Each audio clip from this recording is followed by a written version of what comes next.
told me that Bazille met all the important person very quickly, all the important artists. Yes, Bazille was very rapidly in contact with all the avant-garde in Paris and in Montpellier in the 1850s and 1860s. In Montpellier, he was really the neighbor of Alfred Bruyas, who was perhaps one of the most important collector of modern art in France in mid-19th century.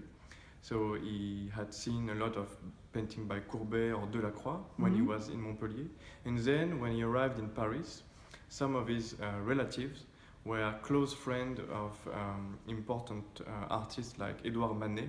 And we know that around 1864, Bazille met Manet in Paris, and they became really close friends until the death of Bazille in 1870.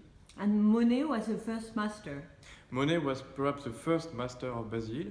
They met in 1863, really when Bazille arrived in Paris. He studied in the studio of Charles Leclerc, who was an academic painter, but there was also Renoir and Sisley and Monet in this studio.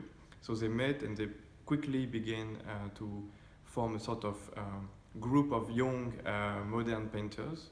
And really Monet was probably the strongest personality in this group. And Monet brings them in Normandy, brings them in the forest of Fontainebleau. Not only him, huh? All the artists. All the others also, and Renoir also, and Sisley were all dragged by Monet to paint in the landscape.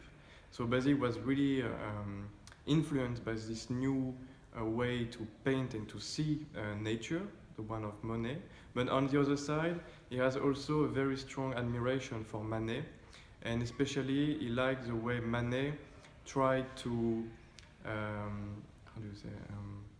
try to put himself in the tradition of painting. And Manet looked at the masters, look at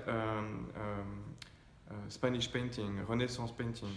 And Bazille also wants to have not only a photographic look, but also a sort of meditation of masters. So it's sort of balance between Manet and Manet and Monet.